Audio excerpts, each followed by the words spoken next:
नमस्कार बच्चों, आज की इस ऑनलाइन क्लास में आपका स्वागत है।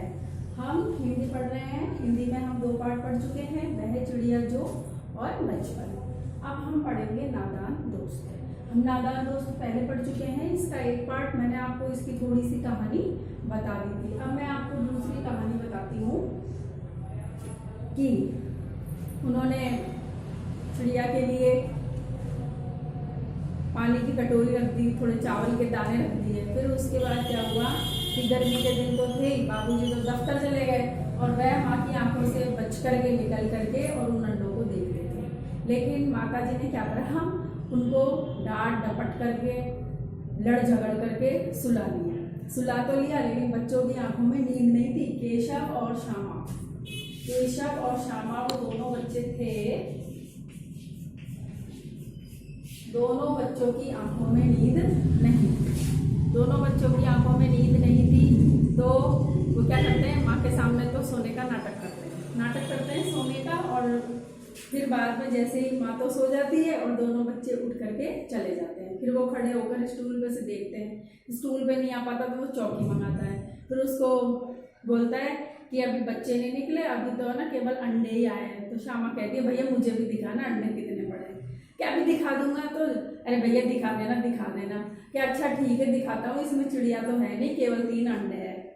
तो जैसे ही वो दिखाने के लिए होता है, बोलता है कि पहले तो कपड़ा लेकर के आ, अंडे है ना तिनकों पे पड़े हुए हैं, मैं इनको गद्दी पे रख देता हूँ कपड़ों पर।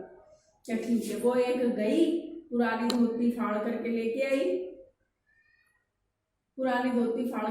आई और उस पर अंडों को रख दिया।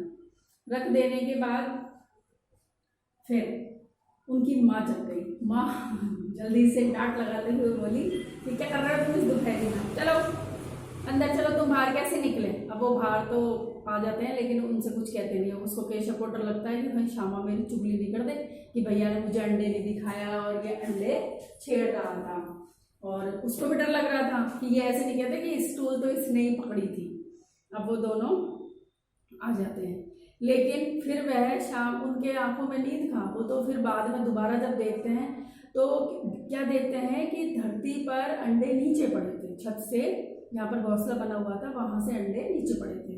तो श्यामा ने देख लिया। श्यामा देखते ही बहुत जोर से चिल्लाती है कि भैया भैया भैया अंडे तो नीचे गिरे हुए हैं। अब वो अंडे नीचे गिरे हुए थे तो उनको देख करके कटोरी भी टूटी पड़ी हुई है, अंडे भी नीचे गिरे हुए हैं, चिड़िया भी उड़ गई फुर्र से, ये क्या हुआ।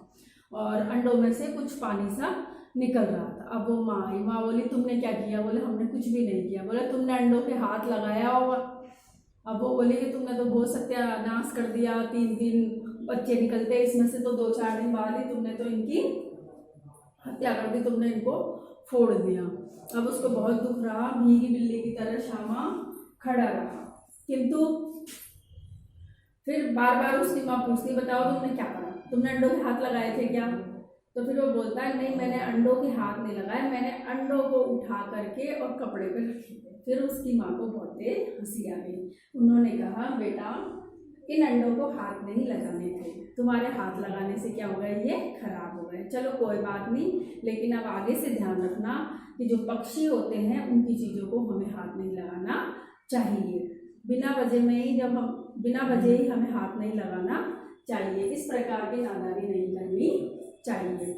माता ने तो कह दी ये बात, लेकिन केशव को इस बात का बहुत अफसोस रहा और उसके बाद वे दोनों चिड़िया उसे दिखी भी नहीं। ये कहानी हो गई आज आपकी पूरी नादान दोस्त।